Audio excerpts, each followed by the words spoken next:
Hello friends, welcome to my YouTube channel study 24/7। तो friends, आज के इस वीडियो में बात करने वाले हैं अपने 11वें लेसन प्लान के बारे में, जो हमारा विषय भूगोल से संबंधित है और आज का हमारा प्रकरण है वायुमंडल। तो आइए फ्रेंड्स, लेसन प्लान बनाने के लिए वीडियो को पूरा देखेंगे बिना स्किप किए। आइए आगे बढ़ते हैं। तो सबसे पहले आप पाठ्य योजना संख्या डालेंगे। तो हमारा 11वां लेसन प्लान है, इसलिए हम लोग 11 डाला है, आप अपने अकॉर्डिंग डालेंगे। फिर आता है हमारा विद्यालय का नाम। तो जैसा कि आप सभी को पता है, विद्यालय के नाम में आपको वहाँ का विद्यालय नाम लिखना होगा जहाँ पे आपकी टीचिंग लगी होगी, या आपके अध्यापक द्वारा जो जिस विद्यालय का नाम आपको बताया जाएगा उस विद्यालय का नाम आप यहाँ पे लिखेंगे। फिर देखिए, फिर आता है हमारा 3 कॉलम बनाएंगे जिसमें आपको दिनांक, कक्षा व वर्ग, विषय, प्रकरण, चक्र और अवधि लिखना होगा। तो विषय हमारा भूगोल है और प्रकरण है हमारा वायुमंडल। बाकी सारी चीज़ें आप अपने अकॉर्डिंग लिखेंगे। फिर आता है हमारा समान उद्देश्य। तो आप सभी को पता होगा, समान उद्देश्य हमारा विषय से संबंधित होता है और प्रकरण हमारा विशिष्ट उद्देश्य से संबंधित होता है। तो अगर आपने पहले लेसन प्लान में पाठ्य योजना में जो है समान उद्देश्य लिख लिया है, तो आपको बार बार लिखने की आवश्यकता नहीं है, क्योंकि सभी प्रकरण में जो लेसन प्लान होते हैं उसमें जो समान उद्देश्य होता है सभी में एक समान ही होता है, समान उद्देश्य नहीं बदलता है। परंतु जो विशिष्ट उद्देश्य होता है वो जितने प्रकरण होते हैं वो सभी प्रकरणों में अलग अलग होता है। तो आइए देखते हैं विशिष्ट उद्देश्य के बारे में। तो विशिष्ट उद्देश्य के तहत आपको कई बिंदु देखने को मिलेंगे, परंतु मुख्यतः आप 3 बिंदुओं को ही लिखेंगे, जिसमें से पहला है हमारा ज्ञानात्मक उद्देश्य। पहला है हमारा ज्ञानात्मक उद्देश्य और दूसरा है हमारा बोधात्मक उद्देश्य, तीसरा है हमारा क्रियात्मक उद्देश्य। ठीक है, अब आइए देखते हैं ज्ञानात्मक उद्देश्य में आपको क्या लिखना है। तो आप सभी को पता होगा, नाम से ही पता चल रहा होगा इसमें क्या लिखना होगा आपको। यहाँ लिखा है ज्ञानात्मक, यानी नाम से ही पता चल रहा है इसमें ज्ञान की बात की जाएगी। तो किसके ज्ञान के बारे में बात की जाएगी, छात्रों को क्या ज्ञान देना है, इस विषय में बात की जाएगी। तो आपका पहला बिंदु होगा छात्र वायुमंडल के विषय में ज्ञान प्राप्त कर सकेंगे। दूसरा बिंदु, छात्र वायुमंडल के संबंध में प्राप्त ज्ञान का प्रत्यास्मरण कर सकेंगे। ठीक है, अब आता है हमारा बोधात्मक उद्देश्य। तो आप सभी को पता होगा, बोध मतलब होता है समझना, यानी इसमें समझने की बात की जाएगी छात्रों के। तो जिसमें हमारा पहला बिंदु होगा छात्र वायुमंडल के बारे में अपनी समझ विकसित कर सकेंगे। दूसरा, छात्र वायुमंडल के विविध क्षेत्रों की अपने शब्दों में व्याख्या कर सकेंगे। तीसरा है हमारा जो क्रियात्मक उद्देश्य। तो इसमें देखिए आपको क्या लिखना है, जो छात्र जानने और समझने के बाद जो छात्र क्रिया करते हैं उसे हम किस में लिखते हैं, उसे हम क्रियात्मक उद्देश्य में लिखते हैं। तो क्रियात्मक उद्देश्य में पहला हमारा होगा छात्र वायुमंडल के संबंध में प्राप्त ज्ञान का व्यवहारिक जीवन में प्रयोग कर सकेंगे। ठीक है, अब आता है हमारा सहायक सामग्री। जो हमारी नेक्स्ट हेडिंग है वो है सहायक सामग्री की। तो आपको पता होगा, सहायक सामग्री में आपको वो लिखना होता है जो आप कक्षा में अपने प्रकरण को पढ़ाने समझाने के लिए ले जाते हैं, जैसे कक्षोपयोगी सामग्री तथा प्रकरण से संबंधित चित्र आदि, चार्ट पेपर पे बनाया हुआ मानचित्र वगैरह, यह सारी चीज़ें हमारी किस में आती हैं, सहायक सामग्री में आती हैं। नेक्स्ट हेडिंग हमारा पूर्व ज्ञान का है।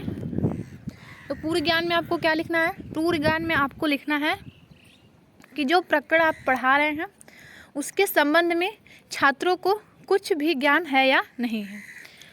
जैसे आप वायुमंडल पढ़ा रहे हैं तो छात्रों को वायुमंडल के बारे में कुछ पता है या नहीं पता है, यह सारी चीज़ें आप किस में लिखते हैं, पूर्व ज्ञान में लिखते हैं। तो यहाँ पे देखिए क्या लिखना है, छात्र वायुमंडल के विषय से संबंधित सामान्य जानकारी रखते हैं। अब आता है हमारा प्रस्तावना प्रश्न, जो सबसे महत्वपूर्ण होता है किसी भी लेसन प्लान को बनाने के लिए। समझ लीजिए, जो लेसन प्लान की शुरुआत होती है वो पाठ प्रस्तावना प्रश्न से ही होती है, और पाठ प्रस्तावना प्रश्न ही जो लेसन प्लान का जान होता है। तो आइए देखते हैं, इसको बनाने के लिए आप 3 कॉलम बनाएंगे, जिसमें पहले कॉलम में आपका होगा प्रस्तावना प्रश्न, दूसरे में छात्र अध्यापक क्रिया और तीसरे में हमारा होगा छात्र क्रिया। तो देखिए, छात्र अध्यापक क्रिया में आपका पहला प्रस्तावना प्रश्न क्या है, किस ग्रह पर जीवन पाया जाता है, तो पृथ्वी पर। दूसरा है पृथ्वी के मुख्य परिमंडलों के नाम बताइए। तो स्थल मंडल, जल मंडल और वायुमंडल। तीसरा प्रश्न हमारा, विभिन्न प्रकार की गैसें पृथ्वी के किस परिमंडल में पाई जाती हैं। तो आप सभी को पता होगा वायुमंडल में पाई जाती हैं। अब आप लिखेंगे उद्देश्य कथन, यानी आपके जो प्रकरण है उसे पढ़ाने का उद्देश्य क्या है, या आज का आपका उद्देश्य क्या है। तो देखिए, उद्देश्य हमारा यह है कि छात्रों को वायुमंडल के बारे में पढ़ाया जाए, ज्ञान दिया जाए, समझाया जाए। ठीक है, तो आप यही लिखेंगे उद्देश्य कथन में। बच्चों, आज हम वायुमंडल के बारे में अध्ययन करेंगे। अब आता है हमारा प्रस्तुतिकरण। यह सारे लिखने के बाद आप प्रस्तुतिकरण देंगे। यह लेसन प्लान क्यों बनाया जाता है, तो सूक्ष्म शिक्षण जो होता है, जो माइक्रो टीचिंग होती है हमारी,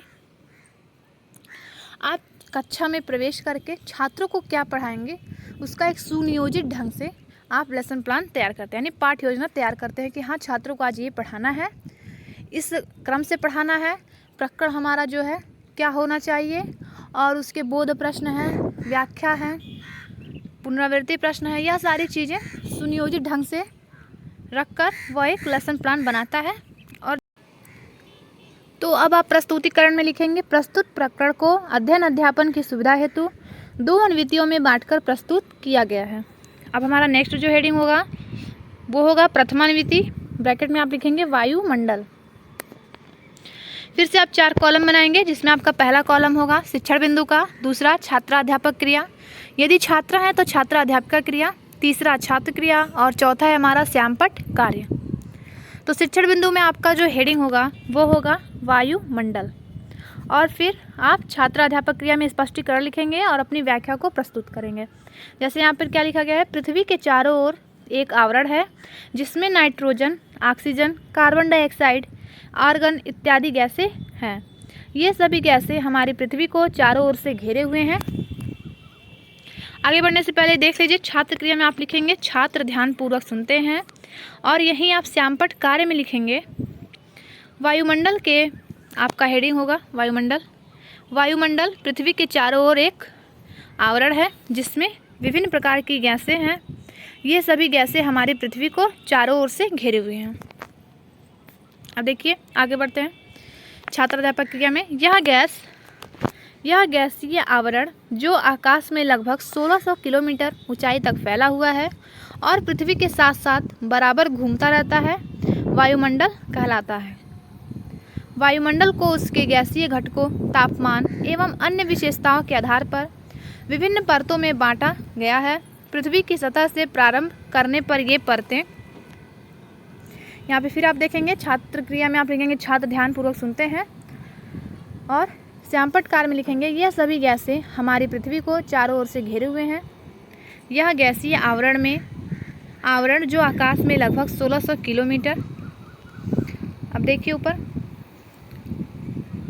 1600 किलोमीटर तक फैला हुआ है और पृथ्वी के साथ बराबर घूमता रहता है, वायुमंडल कहलाता है। ठीक है, इधर का देख लीजिए आप, यहाँ से हम लोग देखते हैं पृथ्वी की सतह से प्रारंभ करने पर ये परतें क्रमशः क्षोभ मंडल, समताप मंडल, मध्य मंडल, आयन मंडल तथा बहिर्मंडल है। वायुमंडल का 97% भाग धरातल के निकट है। ऊंचाई बढ़ने के साथ साथ वायु विरल होती जाती है। ये आप संक्षेप में पढ़ेंगे जब आप किसी कंपटीशन की तैयारी करेंगे तो। क्षोभ मंडल, समताप मंडल, मध्य मंडल, आयन मंडल तथा बहिर्मंडल के बारे में। ठीक है, अब आता है हमारा बोध प्रश्न। तो जब आप स्पष्टीकरण दे लेंगे उसके बाद आप बोध प्रश्न पूछेंगे। तो आपको बोध प्रश्न, जो आपने व्याख्या दिया है, जो आपने स्पष्टीकरण पढ़ाया है, उसी में से आपको बोध प्रश्न पूछने होंगे। अलग से आप बोध प्रश्न नहीं पूछेंगे। बोध प्रश्न की संख्या आप अपने अकॉर्डिंग रख सकते हैं, और इसमें प्रकरण से अलग प्रश्नों को नहीं रखना है। तो पहला प्रश्न हमारा, वायुमंडल का कितना प्रतिशत भाग धरातल के निकट है। तो छात्रों का उत्तर है 97% भाग। दूसरा प्रश्न, वायुमंडल में नाइट्रोजन गैस कितना प्रतिशत पाया जाता है। तो छात्रों के लिए क्या है ये, देखिए छात्रों के लिए समस्यात्मक प्रश्न है जिसका स्पष्टीकरण आपको देना होगा। अब देखिए आप हेडिंग डालेंगे द्वितीय अनुविधि और ब्रैकेट में लिखेंगे वायुमंडल की विशेषताएं। ठीक है, फिर आप 4 कॉलम बनाएंगे अगर आप लिखना चाहते हैं तो। शिक्षण बिंदु, छात्र अध्यापक क्रिया, यदि छात्रा है तो छात्र अध्यापिका क्रिया, तीसरा छात्र क्रिया और चौथा है हमारा श्यामपट्ट कार्य। फिर आप शिक्षण बिंदु में आपका हेडिंग होगा वायुमंडल की विशेषताएं, और छात्रा अध्यापक क्रिया में आपका स्पष्टीकरण हेडिंग डालेंगे और लिखेंगे क्या, वायुमंडल में मुख्यतः नाइट्रोजन 78% तथा ऑक्सीजन 21% और अन्य गैसों में कार्बन डाइऑक्साइड आर्गन मिलकर 1% है। नाइट्रोजन जीव जंतुओं की वृद्धि के लिए जरूरी है, तो ऑक्सीजन हमारी प्राणवायु है। बढ़ती ऊंचाई के साथ साथ हवा का घनत्व घटता जाता है। आगे बढ़ने से पहले छात्र क्रिया में आप लिखेंगे, छात्र ध्यानपूर्वक सुनते हैं, और श्यामपट्ट कार्य में लिखेंगे आप वायुमंडल की विशेषताएं, विविध प्रकार की गैसें, nitrogen 78%, oxygen 21%, carbon dioxide argon मिलकर 1%। ठीक है, अब यहाँ देखिए आगे बढ़ते हैं। और इसी कारण हवाओं का भार कम हो जाता है। यही कारण है कि समुद्री क्षेत्रों पर हवा का घनत्व अधिक और ऊंचाइयों पर हवा का घनत्व कम रहता है। धरातल से ऊंचाई के बढ़ने के साथ साथ हवाओं का तापमान घटता जाता है। यही कारण है कि ऊंचे पर्वत शिखरों पर बर्फ जमी रहती है। यहाँ पे देख लेते हैं हम, ऊंचाई के साथ साथ घनत्व में परिवर्तन, तापमान में परिवर्तन। अब यहाँ आगे बढ़ते हैं। यही कारण है कि ऊंचे पर्वत शिखरों पर बर्फ जमी रहती है, हवा का दाब भी कम हो जाता है। इसलिए पर्वत पर चढ़ने वाले पर्वतारोही साथ में सांस लेने के लिए ऑक्सीजन गैस से भरा सिलेंडर रखते हैं। वायुमंडल पृथ्वी पर दबाव डालता है। वायु उच्च दाब से निम्न दाब की ओर बहती है। यहाँ देख लीजिए आप श्यामपट्ट कार्य में वायु दाब परिवर्तनीयता, वायुमंडल पृथ्वी पर दबाव डालता है। वायु दाब उच्च दाब से निम्न दाब की ओर बहती है। आगे बढ़ते हैं हम। गतिशील वायु को पवन कहा जाता है। ठीक है, ये बात आप भूलेंगे नहीं, गतिशील वायु को पवन कहा जाता है। अब आता है हमारा पुनरावृत्ति प्रश्न। तो आपको पता होगा जब आप अपना प्रकरण को पढ़ा लेंगे तो आप पुनरावृत्ति प्रश्न पूछेंगे छात्रों से, जिसमें आपको प्रकरण से ही संबंधित नए प्रश्नों को रखना होगा, परंतु वह प्रश्न आपके प्रकरण से भिन्न नहीं होने चाहिए, और जो आपने बोध प्रश्न में प्रश्नों को पूछा है उन प्रश्नों को आपको दोहराना नहीं है। तो पुनरावृत्ति प्रश्न के लिए आप 2 कॉलम बनाएंगे, जिसमें पहला होगा आपका छात्र अध्यापक क्रिया और दूसरा होगा छात्र क्रिया। तो पुनरावृत्ति प्रश्न का पहला प्रश्न हमारा, वायुमंडल में पाई जाने वाली 2 मुख्य गैसों के नाम बताओ। तो पहला है हमारा नाइट्रोजन, ऑक्सीजन। दूसरा, वायुमंडल में ऑक्सीजन गैस कितना प्रतिशत पाया जाता है? तो 21% पाया जाता है। तीसरा प्रश्न हमारा, वायुमंडल के परतों के नाम बताइए। तो आपको पता होगा शुरू से क्या है, पहला है क्षोभ मंडल, दूसरा समताप मंडल, तीसरा है मध्य मंडल, आयन मंडल, बहिर्मंडल आदि। ठीक है, 5 देखिए 5 आपको जो वायुमंडल के परत है वो 5 है, क्षोभ मंडल, समताप मंडल, मध्य मंडल, आयन मंडल एंड बहिर्मंडल। ठीक है, 5 परत हैं। और चौथा प्रश्न हमारा, हमारी प्राणवायु गैस किस गैस को कहा जाता है? तो ये तो आप सभी को पता होगा, ऑक्सीजन को कहा जाता है। 5वां प्रश्न हमारा, पवन किसे कहते हैं? तो अभी आपको बताया गया है, गतिशील वायु को पवन कहा जाता है। नेक्स्ट जो हेडिंग है हमारी वो गृह कार्य की है। तो आप गृह कार्य में प्रकरण से संबंधित कोई भी कार्य छात्रों को घर से करने के लिए दे सकते हैं। जैसे यहाँ पर दिया गया है, छात्र वायुमंडल की परतों का चित्र बनाकर उनकी उपयोगिता पर कक्षा में समूह चर्चा करेंगे। और नेक्स्ट एंड लास्ट जो हेडिंग है हमारी वो हमारी समीक्षा की है। तो जैसा कि मैंने आपको बताया है, आप समीक्षा हेडिंग डाल के छोड़ देंगे, क्योंकि इसमें आपके अध्यापक यानी जो आपका फाइल साइन करेंगे उनके द्वारा आपके लेसन प्लान पे जो टिप्पणी की जाती है उसमें वह यहाँ पर करेंगे।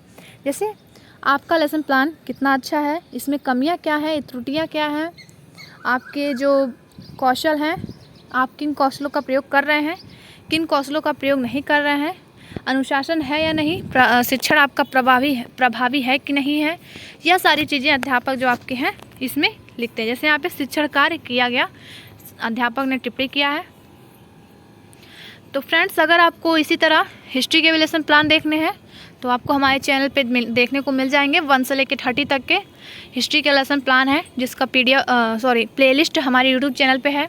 और इसी तरह आपको 1 से लेकर 30 तक के सिविक्स के भी लेसन प्लान हमारे यूट्यूब चैनल पे देखने को मिल जाएंगे, जिसका लिंक आपको डिस्क्रिप्शन बॉक्स में देखने को मिलेगा। आप वहां से जाकर देख सकते हैं। तो फ्रेंड्स, वीडियो अच्छा लगे तो लाइक करें, शेयर करें और हमारे चैनल को ज़्यादा संख्या में सब्सक्राइब करें। थैंक यू फ्रेंड्स, मिलते हैं नेक्स्ट टाइम।